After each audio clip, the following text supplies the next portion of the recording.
এবছর মৌসুমি ফলে ক্ষতিকর কেমিক্যালের অস্তিত্ব না পাওয়ার প্রতিবেদনে আস্থা রাখতে পারছেন না সাধারণ জনগণ। ভেজাল বিরোধী অভিযান অব্যাহত রাখার পরামর্শ বিশেষজ্ঞদের। ঈদ উৎসব সামনে রেখে বাড়তি আকর্ষণ রাজশাহী সিল্কের দিকে। শোরুমগুলোতে ভিড়, দাম নিয়ে ক্রেতাদের মিশ্র প্রতিক্রিয়া। বিক্রেতারা বলছেন সাধ্যের মধ্যে সিল্ক বস্ত্রের দাম।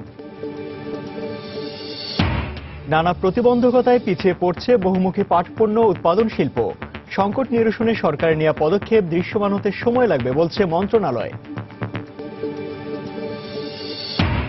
এবং কঠোর অভিবাসন নীতিমালার কারণে ব্রিটেন থেকে দেশে ফিরতে বাধ্য হচ্ছেন বাংলাদেশিরা। উল্লেখযোগ্য হারে বাড়ছে ইউরোপ পাড়ি জমানোর প্রবণতা।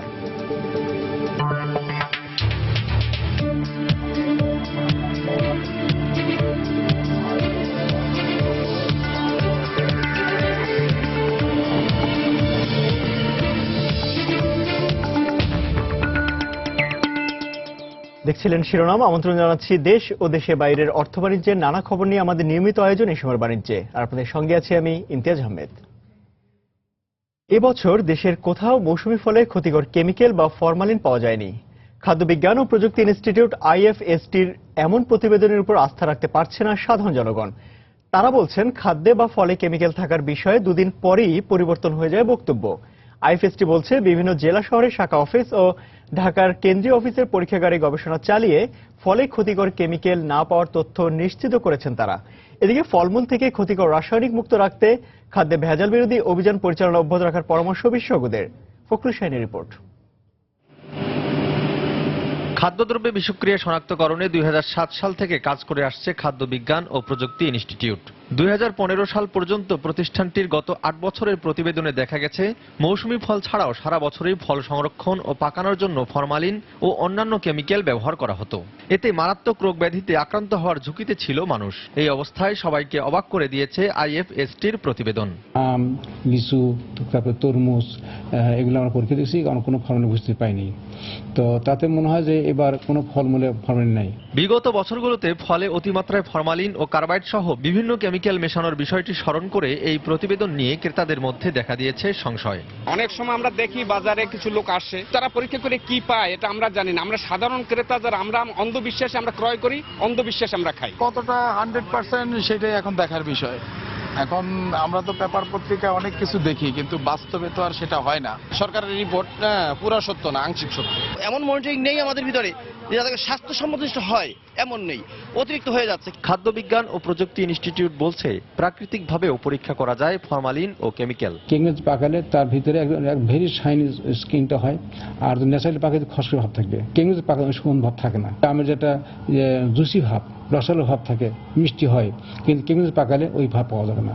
শুধু প্রতিবেদনের উপর নির্ভর না করে খাদ্যে ভেজাল বিরোধী অভিযান পরিচালনা অব্যাহত রাখার পাশাপাশি এক্ষেত্রে আরো সতর্কতা অবলম্বনের তাগিদ দিলেন বিশেষজ্ঞরা। এই উদ্যোগটা যেন একটা কন্টিনিউয়াস মনিটরিং এখানে থাকে, যে ল্যাবরেটরিগুলো গভর্নমেন্ট অ্যাসেন্ড করে দেয়, সেই ল্যাবরেটরিগুলোতে যেন এগুলির প্রায় স্যাম্পলগুলি অ্যানালাইসিস হয়। যে কেউ চাইলে খাদ্য বিজ্ঞান ও প্রযুক্তি ইনস্টিটিউটে ফল বা যে কোনো ধরনের খাদ্যদ্রব্য পরীক্ষা করিয়ে নিতে পারেন বলে জানায় প্রতিষ্ঠানটি। ফখরুল শাহিন, সময় সংবাদ, ঢাকা। খেজুর, আম, মাল্টা, আপেল, আঙুর ও লিচু এই 6টি পণ্যের চলতি মৌসুমে পরীক্ষা করে কোনো কেমিক্যাল পায়নি বিএসটিআই। গতকাল মতিঝিলের শিল্প মন্ত্রণালয়ের সংবাদ সম্মেলনে এই কথা বলেন শিল্পমন্ত্রী আমির হোসেন আমু। জুলাই 2015 থেকে 2016 মে মাস পর্যন্ত বিএসটিআই ভেজাল বিরোধী অভিযান চালিয়ে 4 কোটি 73 লাখ টাকা জরিমানা আদায় করেছে বলেও জানান তিনি। এছাড়া এ সময় 33 জনকে বিভিন্ন মেয়াদে বিনাশ্রম কারাদণ্ড এবং 39টি প্রতিষ্ঠানকে সিলগালা করা হয়েছে। ভেজাল নিয়ন্ত্রণে পুরো রমজান মাস জুড়ে বিএসটিআই এর অভিযান পরিচালনা করবে বলে জানায় শিল্পমন্ত্রী। রমজানে নির্ভেজাল খাদ্য ও পানীয় সরবরাহে ইফতার ও সেহরিতে সর্বাধিক ব্যবহৃত 183টি পণ্যের বিভিন্ন নমুনা বিএসটিআই ল্যাবে পরীক্ষার জন্য পাঠানো হয়েছে বলে ওই সময় জানান মন্ত্রী। শিডিউল অনুযায়ী পুরো রমজান মাস জুড়ে মোবাইল কোর্ট চলবে। ইফতার ও সেহরিতে অধিক পরিমাণে ব্যবহৃত 183টি পণ্যের নমুনা সংগ্রহ করে বিএসটিআই ল্যাবে পরীক্ষার জন্য প্রেরণ করা হয়েছে। এর মধ্যে যেসব প্রতিষ্ঠানের নমুনা পরীক্ষা অকৃতকার্য হয়েছে সেসব প্রতিষ্ঠানকে কারণ দর্শানো নোটিশ প্রেরণ করা হয়েছে। এই কার্যক্রম অব্যাহত আছে এবং থাকবে। আমাদের যে মৌসুমী ফল আম, লিচু টিচু ইত্যাদি বাজারে এসেছে তার সেগুলিকেও টেস্টিং করা হচ্ছে। যে 11টা টেস্ট করা হয়েছে তার ভিতরে পাওয়া যায়নি, কিন্তু তার মানে এই না 15টার বেলা পাওয়া যাবে না। পরীক্ষা অব্যাহত আছে, পরীক্ষা চলবে। সিলেটে ঘন ঘন মোবাইল কোর্ট করেও নিত্য প্রয়োজনীয় দ্রব্যের দাম বৃদ্ধি ঠেকাতে পারছে না প্রশাসন। রোজার শুরুতে লাফিয়ে লাফিয়ে বেড়ে গেছে সব ধরনের পণ্যের মূল্য, বিশেষ করে ইফতারি সামগ্রীর দাম লাগাম ছাড়া। এতে ক্রেতারা পড়েছেন বিপাকে। নৌশাদ আহমেদ চৌধুরীর ছবিতে আব্দুল হাদির রিপোর্ট। সিলেট নগরীর রিকাবি বাজারে ছোলা বিক্রি হচ্ছে 100 থেকে 110 টাকায়। এক সপ্তাহ আগেও যার দাম ছিল 75 থেকে 80 টাকা। পোলাওয়ের চিনিগুড়া চাল 35 টাকা বেড়ে বিক্রি হচ্ছে 120 টাকা, আর কালিজিরা 20 টাকা বেড়ে 90 টাকায় বিক্রি হচ্ছে। চিনির দাম বেড়েছে কেজিতে 14 টাকা। মসুর ডালে বেড়েছে 15 টাকা, বেসনে 20 টাকা, আর খেজুর 20 থেকে 30 টাকা বেশি দরে বিক্রি হচ্ছে। পোলাওর চাল চিনিগুড়া কিনেছি 120 করে, কয়েকদিন আগে ছিল 100 টাকা। ছানা আগে বেচতাম 70 টাকা, এখন বেচতে আছি 90 টাকা, 110 টাকা। মুসুরি ডাল আগে বেচতাম 100 টাকা, এরপরে এখন বেচতে আছি 120 টাকা। বাজার মনিটরিং করে দ্রব্যমূল্য নিয়ন্ত্রণটা খুব দরকার গভর্নমেন্টের। দাম বেড়েছে সব ধরনের সবজিরও। 3 দিন আগে যে কাঁচামরিচের কেজি বিক্রি হয়েছিল 30 টাকা, সেটা এখন 80 থেকে 100 টাকা। দ্বিগুণ বেড়েছে টমেটো, শসা ও বেগুনের দাম। আর বেশি দামে পণ্য বিক্রির কথা স্বীকার করেন ব্যবসায়ীরাও। আমরা তো কালীঘাটে কিনে আনে ওই পড়তা ফলে এবার বিক্রি করি। আমরা যে 20 টাকা না 22 টাকা বিক্রি, 15 টাকা কিনে 17 টাকা বিক্রি। আমরা তো এই 50 টাকা হলো 2 টাকা, আর এই 10 টাকা হলো 2 টাকা। খুবই বেশি, মানে যার কাছ থেকে যত পারছে ফ্রি স্টাইলে নিচে কোনো নিয়ন্ত্রণ নেই। নিত্য প্রয়োজনীয় পণ্যের দাম বৃদ্ধি ঠেকাতে প্রতিদিন নগরীতে একাধিক ভ্রাম্যমাণ আদালত পরিচালিত হচ্ছে। তারপরও বাজার নিয়ন্ত্রণ করতে পারছে না প্রশাসন। মোবাইল কোর্টের মাধ্যমে আমরা তাদেরকেও সচেতন করার এবং তাদেরকে তারা যাতে স্টক না করে এই জিনিসগুলো আমরা উদ্বুদ্ধ করার চেষ্টা করছি। ফলের দোকানের দামটা অস্বাভাবিক মনে হচ্ছে, আমরা সবাইকে সতর্ক করে আসছি। নেক্সট যদি আমরা এরকম পাই তাহলে আমরা সবাই জরিমানা করবো বা অন্য ব্যবস্থা নেব। গরুর মাংসের দাম সিটি কর্পোরেশনের নির্ধারিত মূল্য 400 টাকায় বিক্রি হলেও খেটে খাওয়া মানুষের ক্রয় ক্ষমতার মধ্যে নেই মাছের দাম। আব্দুল আহাদ, সময় সংবাদ, সিলেট। একদিকে দক্ষ শ্রমিকের অভাব, অন্যদিকে পাট চাষে কৃষকদের অনীহা। এই দুই কারণে অগ্রসর হতে পারছে না বহুমুখী পাট পণ্য উৎপাদন শিল্প। এক্ষেত্রে উৎপাদিত পণ্যের বিপণন ব্যবস্থার উন্নয়ন আর শ্রমিকদের প্রশিক্ষণে সরকারের উদ্যোগ দরকার বলে মত ব্যবসায়ীদের। তবে বস্ত্র ও পাট প্রতিমন্ত্রীর দাবি, সরকারের সুষ্ঠু নজরদারির কারণেই দেশীয় প্রতিষ্ঠানগুলোর পাশাপাশি এখন বেশ কয়েকটি বিদেশি কোম্পানিও বাংলাদেশে পাটজাত পণ্য তৈরি করছে। জুবাইর ফয়সালের রিপোর্ট। একসময় নানা ধরনের পণ্য পরিবহন আর বিপণনে ব্যবহৃত ব্যাগ আর বস্তার মধ্যেই সীমাবদ্ধ ছিল পাটের পরিচিতি। সময় বদলেছে। পরিবর্তিত প্রেক্ষাপটে পাট এখন ব্যবহার করা হচ্ছে দৃষ্টিনন্দন ফটো অ্যালবাম, বাহারি নোটবুক, ওয়ালমেট আর শোপিসের মতো শতাধিক আইটেমের পণ্য তৈরিতে। ব্যাগ তৈরি হচ্ছে আজও, কিন্তু সেখানে আজ ঠাঁই নিয়েছে হরেক রকমের ডিজাইন, বাহারি কারুকাজ আর শৈল্পিকতার ছোঁয়া।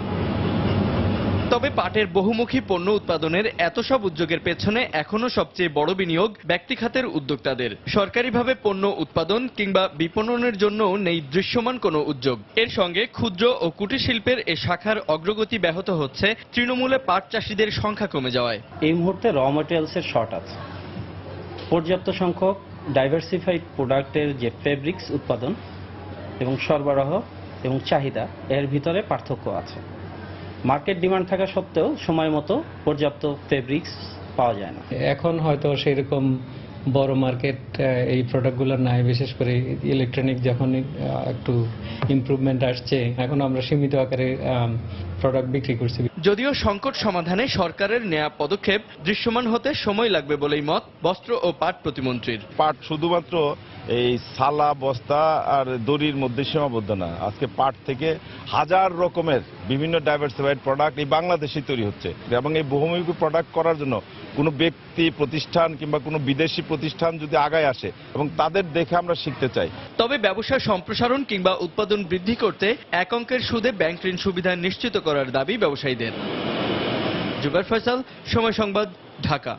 রাজধানীর বিভিন্ন জায়গা থেকে প্রশ্নপত্র ফাঁস চক্রের 11 সদস্যকে আটক করেছে গোয়েন্দা পুলিশ। এ বিষয়ে এখন সাংবাদিকদের ব্রিফ করছেন ডিএমপির অতিরিক্ত কমিশনার মনিরুল ইসলাম। আমরা সরাসরি চলে যাচ্ছি সেখানে।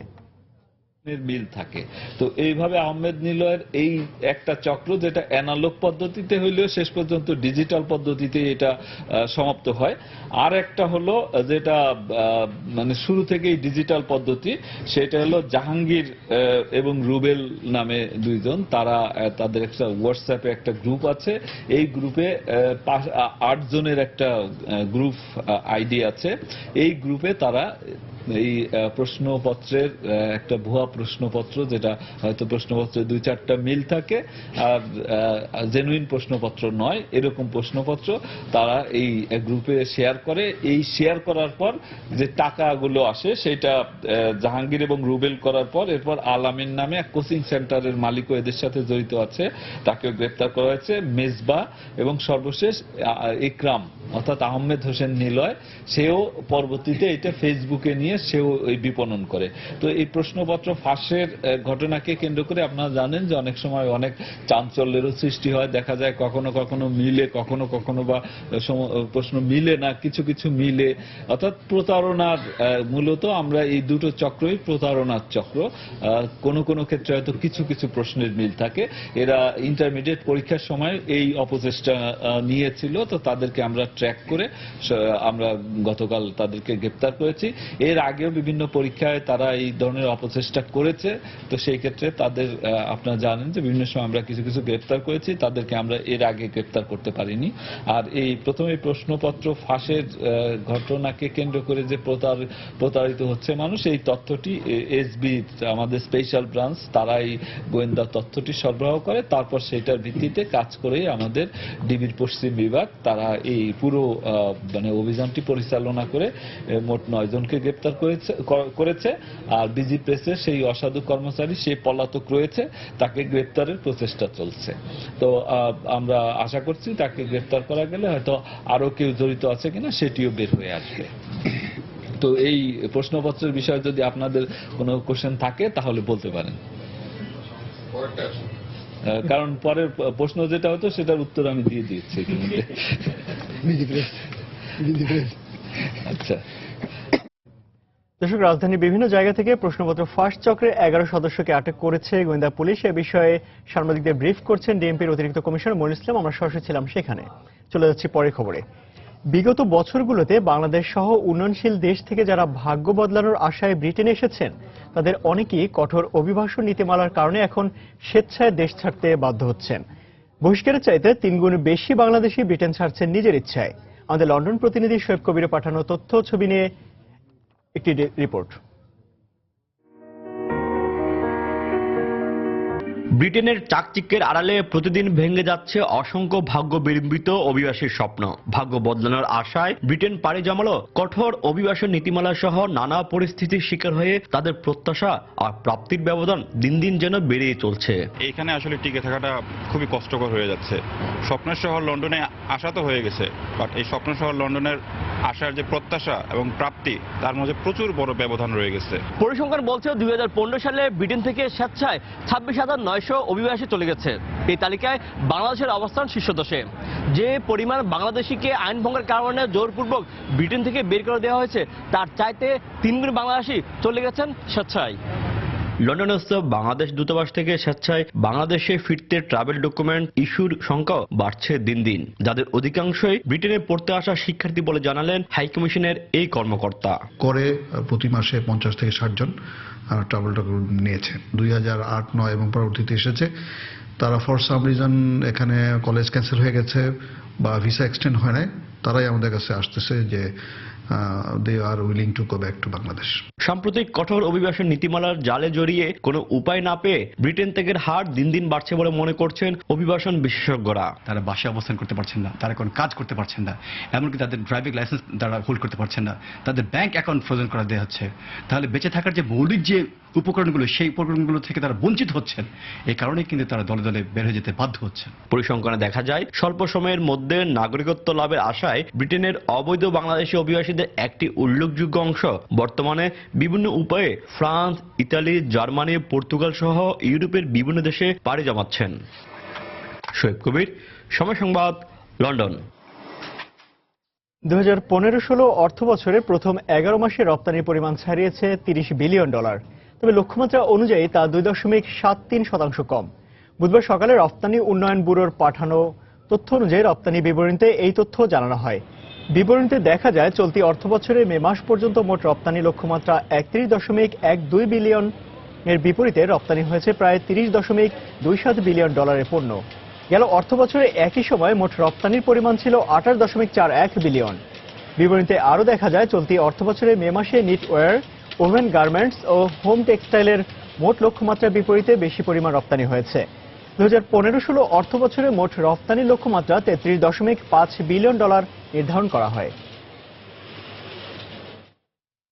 2016-17 অর্থবছরের জন্য প্রস্তাবিত বাজেটে বিদ্যমান ভ্যাট ব্যবস্থা অব্যাহত রাখার দাবি জানিয়েছে international business forum of Bangladesh IBFB। তবে প্রস্তাবিত বাজেটে প্যাকেজ ভ্যাট দ্বিগুণ না করে তা কমিয়ে যৌক্তিক পর্যায়ে নির্ধারণ করার দাবি জানায় সংগঠনটি। বুধবার বিকেলে জাতীয় প্রেস ক্লাবে আয়োজিত এক সংবাদ সম্মেলনে এসব দাবি জানান IBFBর সভাপতি হাফিজুর রহমান খান। এছাড়া পোশাক শিল্পে প্রস্তাবিত উৎসে কর 1.50 থেকে কমানোর প্রস্তাব করা হয়। সংবাদ সম্মেলনে সংগঠনটির পক্ষ থেকে মোটরসাইকেল উৎপাদনের ক্ষেত্রে ভ্যাট অব্যাহতির সুযোগের দাবি করা হয়। এ সময় এডিপি বাস্তবায়নে বিলম্ব হলে খরচ অনেক বেড়ে যায় উল্লেখ করে নির্ধারিত সময়ের মধ্যেই প্রকল্পের কাজ শেষ করার আহ্বান জানান NBR এর সাবেক চেয়ারম্যান আব্দুল মজিদ।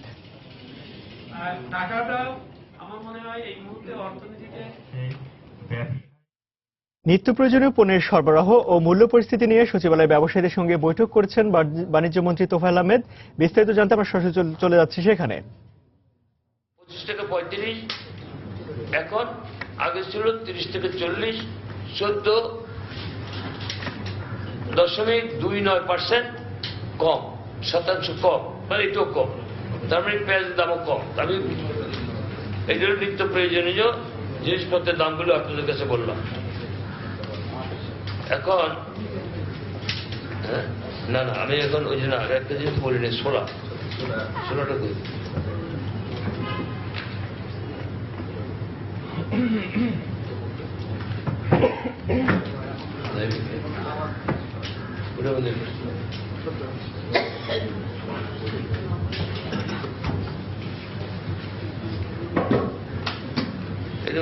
শর্ট লোক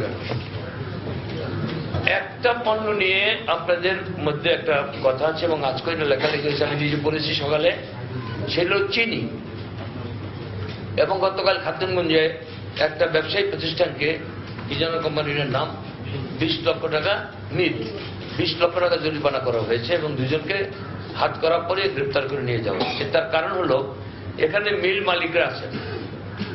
ও এই যে ছোলা আন্তর্জাতিক বাজার দরের প্রমাণতা, এটা বাংলাদেশ টাইম কমিশনের মধ্যকার মূল্য, আজকের মূল্য লেখা সেখানে। এটা আজকে আন্তর্জাতিক বাজারে আজকে হলো 73 টাকা যে কিনবে, তারপরে আনার খরচ ইত্যাদি সব মিলে এখানে এটা কি 1 বছর আগে ছিল কত?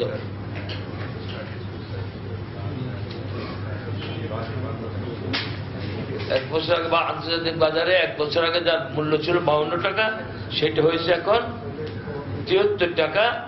60% মূল্য ইন্টারন্যাশনাল বেড়েছে।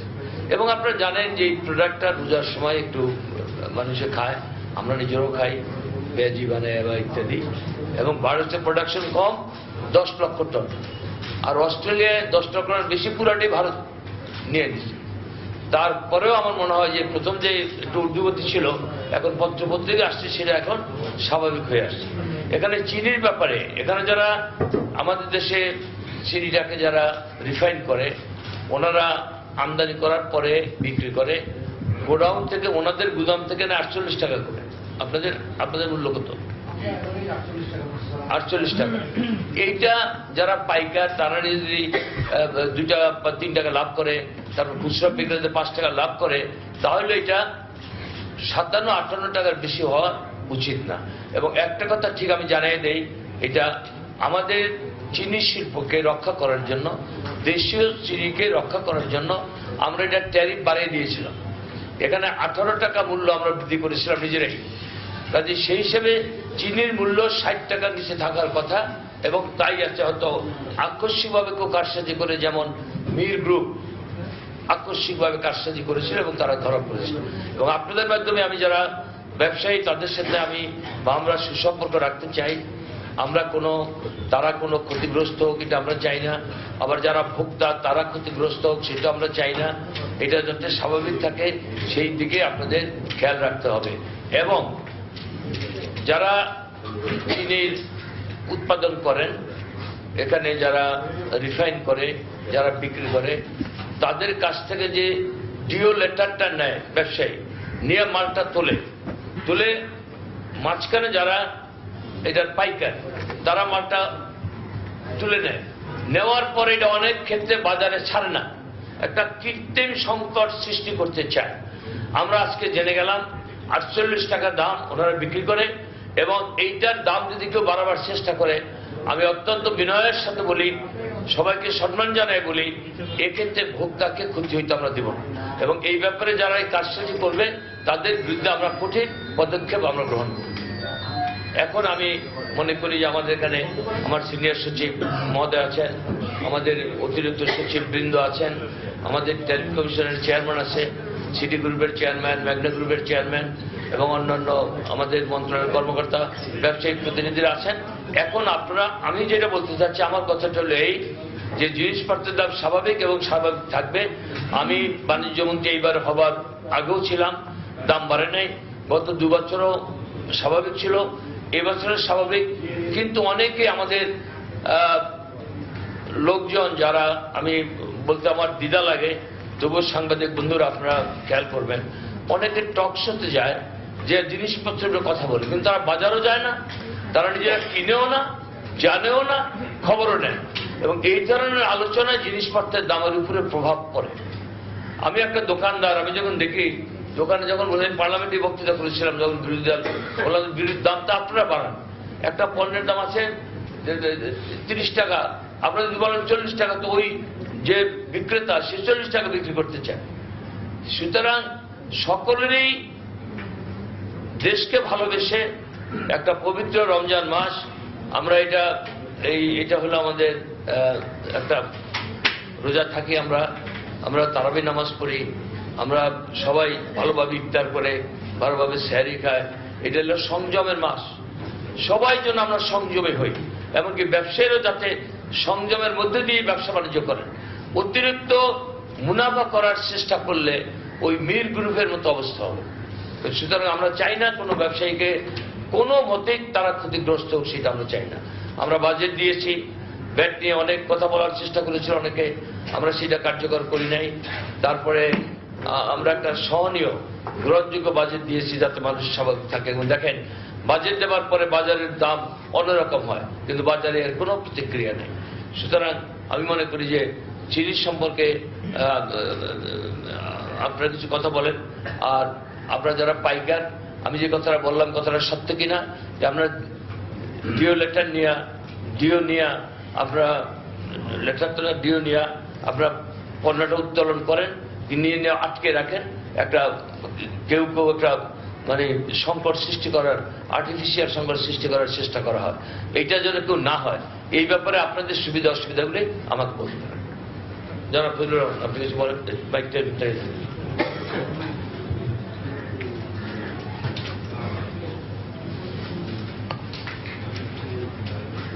আসসালামু আলাইকুম। আমার তো আপনার এখানে কিছু বলার নাই। মন্ত্রী মহোদয় আপনার আগাগোড়া সমস্ত জিনিসগুলো আপনাদের কাছে তুলে ধরছে। তবে আমরা আপনার বিগত 5-7 বছর মাননীয় মন্ত্রী মহোদয় বিভিন্ন সময় বিভিন্নভাবে আমাদেরকে ডাকছে। আমরা আমাদের পক্ষের থেকে যতটা ছাড় দিয়ে কাজ করা প্রয়োজন, এবং এই রমজান মাসেও আমরা 1 মাস আগে এইখানে এই দপ্তরে বসে কথা বলে গেছি, আজকেও বলতেছি। আমরা দেখেন এই রোজার মধ্যে 3000 টন চিনি আমার মিলের থেকে 24 ঘন্টায় ডেলিভারি করি। এর মধ্যে আপনার আমাদের লেবাররা তারাবির নামাজ, ইফতার, সেহরি এইগুলা খাওয়ার সময়ও আমরা অনবরত এই পরিশ্রমগুলি করে যাচ্ছি, এবং আমাদের লোকগুলা সাহায্য সহযোগিতা করতেছে এই বাজারটাকে স্থিতিশীল রাখার জন্য। তবে মাঝখানে আমরা তিতাস গ্যাসের পাইপলাইনে আপনার কিছু কাঁচরা এবং ডিজেল চোর আসার কারণে আমাদের প্রতিষ্ঠানটা 7 দিন বন্ধ ছিল, আপনার সবগুলা বাল্ব নষ্ট হয়ে গেছিল। আমরা এটা প্রায়োরিটি ডিজিডিএফ এর বাইরে ছিল না তখন, এখানে আপনি দেশের বাইরে ছিলেন, আমি দেশের বাইরে ছিলাম। আমাদের আপনার জিএম সাহেব ডিজিডিএফ এর কাছে যায় ডাইরেক্টর মহোদয়কে রিকোয়েস্ট করছে তিতাসকে হামারিং করে বলার জন্য, দেওয়ার জন্য। 3 দিন থেকে 4 দিন, আর এমনি বন্ধ ছিল 3 দিন। 7 দিন এই বন্ধটা থাকাতে আমরা প্রথম সপ্তাহে কিছুটা ডিস্টার্ব হয়েছে, কিন্তু এখন 24 ঘন্টা আমরা ডেলিভারি করতেছি। 3000 টন চিনি আমার মিলের থেকে যাচ্ছে, মোস্তফা কামালের মিল থেকে যাচ্ছে 1.5 থেকে 2000 টন। 5000 টন চিনি আপনার 2টা মিলের থেকে যাচ্ছে, আরো 3টা মিল বাকি আছে, চিটাগাং, এখানে মহিউদ্দিন, এটারে কি বলে, আব্দুল মোনেম এবং দেশবন্ধু। এই মিলগুলোর থেকে আপনার এবার এসে আমাদের চিনির রিকোয়ারমেন্টই হলো 5000 টন, কিন্তু আমরা আপনার এখানে 7 থেকে 8000 টন চিনি যাচ্ছে। আপনার মোস্তফা কামাল সাহেবের মিল যখন বন্ধ ছিল, আমি একা, এখানে আপনার ব্যবসায়ী আছে মলিবাজারের, 5000 টন চিনি আমি ডেলি প্রত্যেক দিন ডেলিভারি করছি। কারণ আমি এখানে বলে গেছি যে এই ব্যাপারটা আমাদের উপরে ছেড়ে দেন, আমরা নিজেরা দেখব। অবশ্যই আমরা দেখতেছি আপনার এত বড় দেশে টুকটাক একটু এদিক সেদিক হয়েছে, গতকালকে আপনারা টেলিভিশনে দেখছেন, সেটা আমরাও দেখছি যে চিনি মিলের থেকে নিয়ে গোডাউন জাত করছে, গোডাউন থেকে আপনার 16 ডেলিভারি গেছে, একটা কিছু হয়েছে। তো এটা যাতে ভবিষ্যতে আমরা ছোট বড় যারাই ব্যবসায়ী আছি সম্মান নিয়ে এই মাসটা আমরা চালাই। এই মাসটা চললে পরে অন্তত পক্ষে আমরা বলতে পারবো যে আমরা যা কথা রাখছি, যা লাভ লোকসানের প্রশ্ন না, প্রশ্ন হচ্ছে যে আমরা এখানে কমিটমেন্ট করে গেছি, এই কমিটমেন্টটা রক্ষা করে রমজান মাসটা পার করতে পারি। এটা হলে আমি অন্তত পক্ষে আমার কলিগরা হ্যাপি। আর মাননীয় মন্ত্রী মহোদয়ের কাছে যে কমিটমেন্টটা করছি, এটা রক্ষা হলে বলতে পারবো। যেমন যে কোনো ব্যাপারে যে কোনো সময় ওনার কাছে আমরা হিসাব বললে সাথে সাথে আমাদের কাজটা করে দেয়। এর থেকে বড় কথা আমাদের আর কিছু থাকতে পারে না। আমি এটা বলেই শেষ করলাম। আসসালামু আলাইকুম।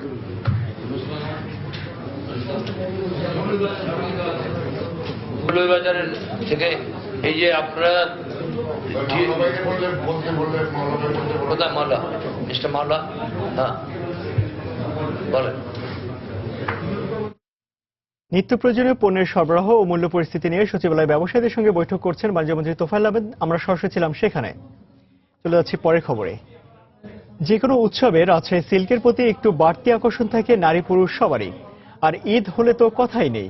রমজানের শুরুতে সিল্ক মিলের শোরুমগুলোতে আস্তে আস্তে ক্রেতারা ভিড় জমাচ্ছেন। তবে দাম নিয়ে ক্রেতারা মিশ্র প্রতিক্রিয়া জানালেও বিক্রেতারা বলছেন সবার সাধ্যের মধ্যেই রয়েছে সিল্ক বস্ত্রের দাম। আব্দুল সালামের তোলা ছবিতে বিস্তারিত সাইফুর রহমান রকি রিপোর্টে। বিদেশি বাহারি শাড়ির ভিড়েও গুণগত মান ও আকর্ষণীয় কারুকাজের কারণে দীর্ঘকাল ধরে সব শ্রেণীর মানুষের পছন্দের শীর্ষে ঐতিহ্যবাহী রাজশাহী সিল্কের শাড়ি। বলা হয়ে থাকে বাঙালি নারীর সৌন্দর্য ফুটে ওঠে শাড়িতেই, আর শাড়িটি যদি হয় সিল্কের তাহলে সেই সৌন্দর্য পায় নতুন এক মাত্রা। ঈদকে সামনে রেখে রমজানের শুরুতেই বেচাকেনা শুরু হয়েছে শাড়ির। শুধু শাড়ি নয়, সিল্কের তৈরি 3 পিস ও ফতুয়া পাঞ্জাবির কদরও বেশ। গুণগত মানের কারণে বছরের পর বছর ধরে সিল্কের ঐতিহ্য ও নতুনত্ব ক্রেতাদের চাহিদা ধরে রেখেছে। সিল্ক তো সবসময় নতুন, আর সিল্ক তো ঐতিহ্যবাহী। সিল্কের তো সবই আছে, শাড়ি 3 পিস সবই আছে। অনেক ভালো, সফট, তারপর পরে আরাম। সিল্ক শাড়ি সব জায়গায় চলে, এর কোনো বছর নেই। তবে সিল্কের পোশাকের দাম কিছুটা চড়া বলে অনেক ক্রেতা মনে করলেও কেউ কেউ ভিন্ন সুরে কথা বলেছেন। উচ্চবিত্তদের জন্য এটা প্রযোজ্য, মধ্যবিত্ত বা নিম্নবিত্তের জন্য হয়তো সেই আশা ফুলফিল হবে না। দাম তুলনামূলক আসে, কম্পারেটিভলি একটু বেশি বেশি মনে হয়। ক্রেতা যদি বলে যে দামটা বেশি, তাহলে সে সিল্ক সম্পর্কে অজ্ঞ। অবশ্য ব্যবসায়ীদের দাবি, সময়ের সাথে পাল্লা দিয়ে সিল্ক ফ্যাশনে আমূল পরিবর্তন আনলেও ক্রেতাদের নাগালের মধ্যে রয়েছে এর দাম। রাজশাহী সিল্কের পাঞ্জাবি করা হয়েছে 3-4 আইটেমের মধ্যে, তারপরে মসলিন শাড়ি আছে, সিল্কের বলাকা সিল্ক, হাতের কারচুপি শাড়ি। ডিজাইনের পরিবর্তন হয়েছে, প্যাটার্নের পরিবর্তন হয়েছে, কিন্তু দামের কোনো পরিবর্তন হয়নি। এর যা ছিল তাই আছে। দেশের প্রায় 80% সিল্কেরই কাপড় হয় রাজশাহীতে। এক যুগ আগেও এখানে অর্ধশত সিল্কের কারখানা থাকলেও আর্থিক দুরবস্থার কারণে এখন তা নেমে এসেছে মাত্র 5টিতে। সাইফুর রহমান রকি, সময় সংবাদ, রাজশাহী। ঈদকে সামনে রেখে জমকালো পোশাকের পসরা সাজিয়েছেন দোকানিরা, তবে এখনো জমে ওঠেনি ঈদের বাজার। রাজধানীর ঈদ বাজারে দেখা যায়নি ক্রেতাদের তেমন ভিড়। যানজট আর ভিড়ের কথা মাথায় রেখে কেউ কেউ অবশ্য আগেভাগেই ঈদের শপিং সেরে ফেলেছেন, আবার কেউ কেউ এসেছেন ঈদ উপলক্ষে নতুন ডিজাইন আর দাম পরখ করে দেখতে। তবে আত্মীয় স্বজনদের উপহার দেওয়ার জন্য রোজার প্রথম ভাগেই কেনাকাটা করছেন অনেকে। দামও রয়েছে ক্রেতাদের নাগালের মধ্যে। এখন ক্রেতা কম হলেও বিক্রেতারা আশা করছেন আগামী শুক্রবার থেকে পুরোপুরি জমজমাট হবে ঈদ বাজার।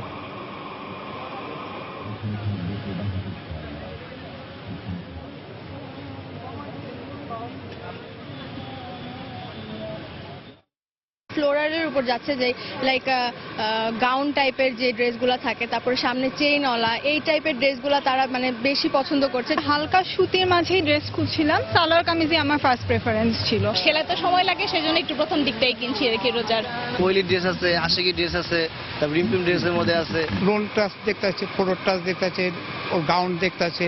3 পিস আইটেম আমাদের সবারতে বেশি, আর রিজন প্রাইস 3,000 থেকে 4,000 5,000 এই রেঞ্জের বেশিরভাগ।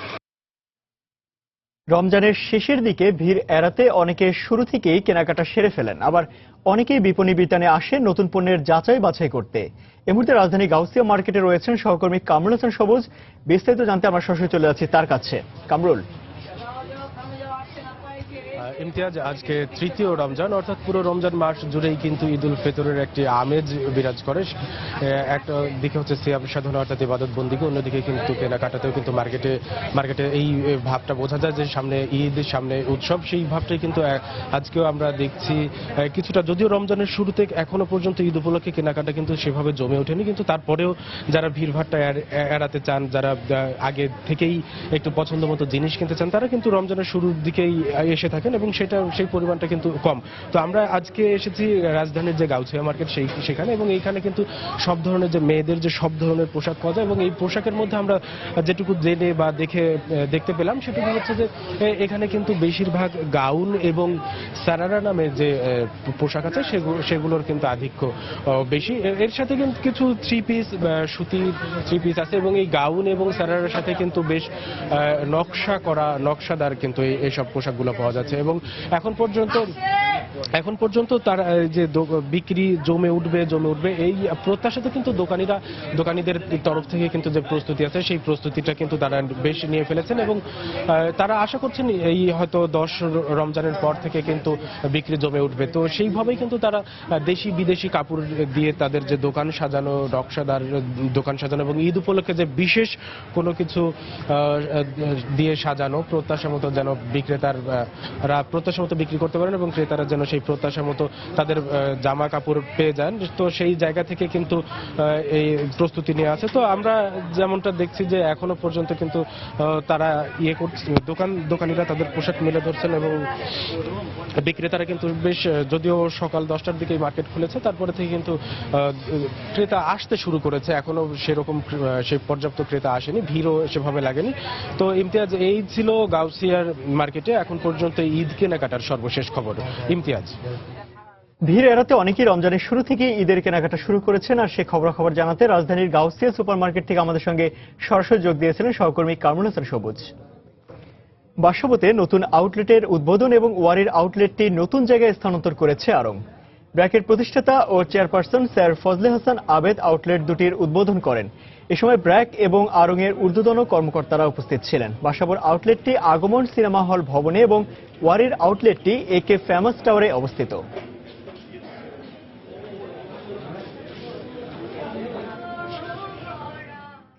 প্রতিষ্ঠার 20 বছর পূর্তি উদযাপন করেছে 7 হর্স সিমেন্ট। এ উপলক্ষে গত শুক্রবার কক্সবাজার একটি হোটেলে এক অনুষ্ঠানের আয়োজন করা হয়।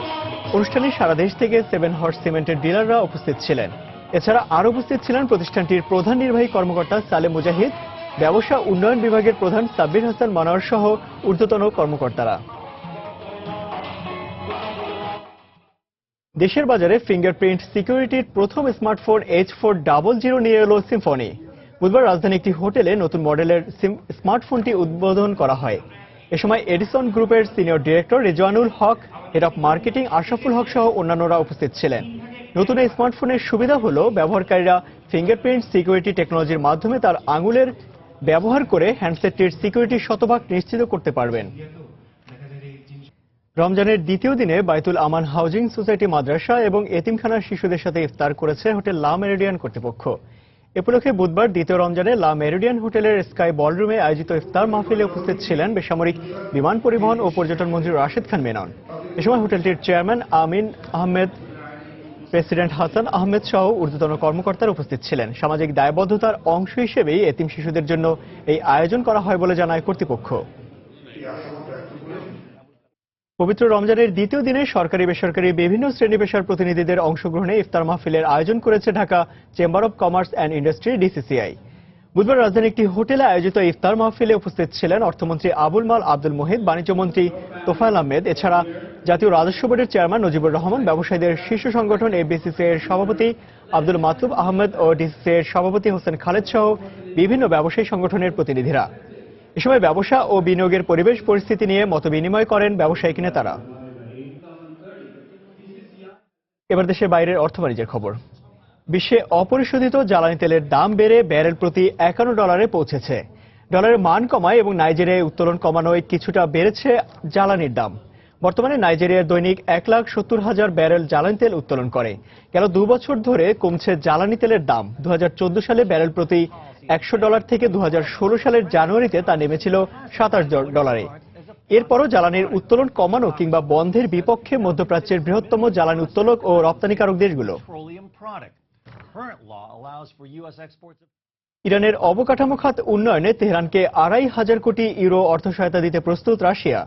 রাশিয়ার দেয়া এক বক্তব্যের ব্যাপারে নিশ্চিত করেছে দেশটির অর্থ প্রতিমন্ত্রী সের্গেই স্তোরাচাক। এ সময় তিনি আরও বলেন, রেলওয়ে সহ বড় কিছু অবকাঠামো প্রকল্পে অর্থায়ন করবে রাশিয়া, তবে তা নির্ভর করছে ইরানিয়ান কোম্পানিগুলোর সাথে রুশ কোম্পানিগুলোর চুক্তির উপর। রুশ অর্থ মন্ত্রণালয় থেকে দ্রুতই এ ঋণ চুক্তির সম্মতি পাবে বলে আশা করছে ক্রেমলিন। অর্থায়নের জন্য ইরান এবং রাশিয়া যৌথভাবে জ্বালানি, বন্দর, পাওয়ার স্টেশন, রেলওয়ে সহ 35টি প্রকল্প নির্বাচিত করেছে।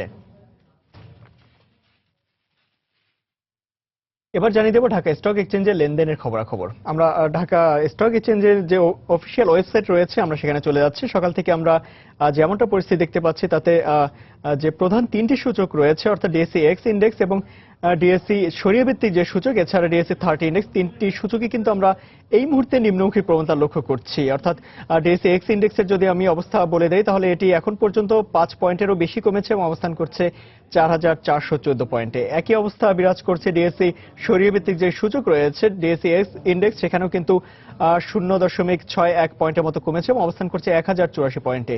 ডিএসসি বাছাই সূচক ডিএসসি 30 ইন্ডেক্সের অবস্থাও একই রকম, 2 পয়েন্টেরও বেশি কমেছে এবং অবস্থান করছে 1,739 পয়েন্টে। এখন পর্যন্ত যদি লেনদেন পরিস্থিতি দেখি তাহলে এখন কিন্তু 100 কোটি টাকারও লেনদেন হয়নি, মাত্র 98 কোটি টাকার লেনদেন এখন পর্যন্ত হয়েছে। দর বাড়ার তালিকায় আগেই বলেছি দর বাড়ার যে প্রবণতা আমরা নিম্নমুখী প্রবণতা লক্ষ্য করেছি, যদিও এখন পর্যন্ত দর বাড়ার তালিকায় বেশি অর্থাৎ 105টি প্রতিষ্ঠানে দর বেড়েছে এবং দর কমেছে 100টি প্রতিষ্ঠান এবং দর অপরিবর্তিত রয়েছে 68টি প্রতিষ্ঠানের শেয়ারের দর। আমরা যদি টপ 20 শেয়ারের তালিকা দেখে নেই তাহলে এখন পর্যন্ত আমরা দেখতে পাচ্ছি যে একমি ল্যাবরেটরিজ লিমিটেড এটি রয়েছে কিন্তু তালিকার 1 নম্বরে অর্থাৎ 115 টাকা সর্বশেষ লেনদেন নিয়ে প্রতিষ্ঠানটি রয়েছে প্রথম অবস্থানে এবং সর্বশেষ এই প্রতিষ্ঠানটি দর উঠেছে 117 টাকা 90 পয়সা, যদিও 109 টাকা সর্বনিম্ন দরে এখন পর্যন্ত এই প্রতিষ্ঠানটি লেনদেন হয়েছে। তালিকার 2 নম্বর রয়েছে বাংলাদেশ বিল্ডিং সিস্টেম লিমিটেড, এটি কিন্তু 38 টাকা 80 পয়সায় লেনদেন হচ্ছে এবং এখন পর্যন্ত আমরা দেখতে পাচ্ছি সর্বোচ্চ 39 টাকা 30 পয়সায় প্রতিষ্ঠানটি লেনদেন হচ্ছে, যদি প্রতিষ্ঠানটি 37 টাকা 50 পয়সা এখন পর্যন্ত সর্বনিম্ন দরে লেনদেন হচ্ছে। তালিকার 3 নম্বরে আমরা দেখতে পাচ্ছি লিন্ডার বিডি, এই প্রতিষ্ঠানটি 1,390 টাকার সর্বশেষ লেনদেন নিয়ে তালিকার 3 নম্বরে অবস্থান করছে, যদিও এই প্রতিষ্ঠানটি এখন পর্যন্ত সর্বোচ্চ দর আমরা দেখতে পাচ্ছি 1,393 টাকা এবং সর্বনিম্ন দর 1,365 টাকা।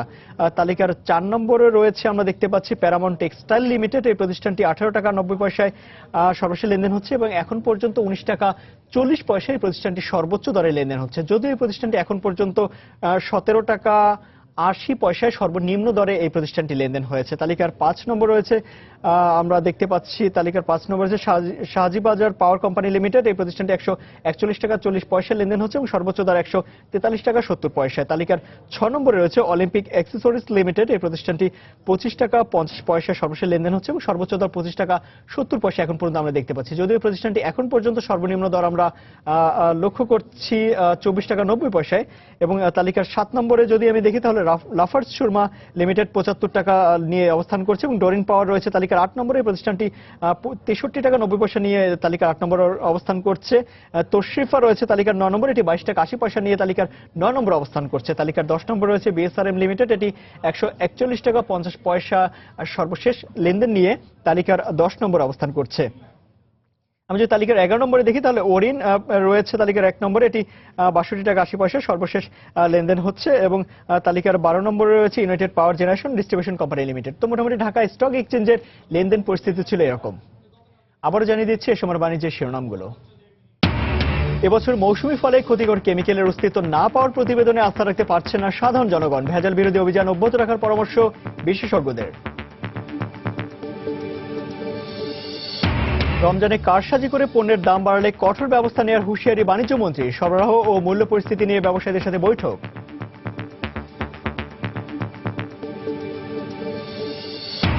ঈদ উৎসব সামনে রেখে বাড়তি আকর্ষণ রাজশাহী সিল্কের দিকে। শোরুমগুলোতে ভিড়, দাম নিয়ে ক্রেতাদের মিশ্র প্রতিক্রিয়া। বিক্রেতারা বলছেন সাধ্যের মধ্যেই সিল্ক বস্ত্রের দাম। এবং নানা প্রতিবন্ধকতায় পিছিয়ে পড়ছে বহুমুখী পাট পণ্য শিল্পের উৎপাদন। সংকট নিরসনে সরকারের নেওয়া পদক্ষেপ দৃশ্যমান হতে সময় লাগবে বলছে মন্ত্রণালয়। এ ছিল সময় বাণিজ্যে। যে কোনো খবর পেতে ভিজিট করুন সময়নিউজ.tv আর সঙ্গে থাকুন সময়।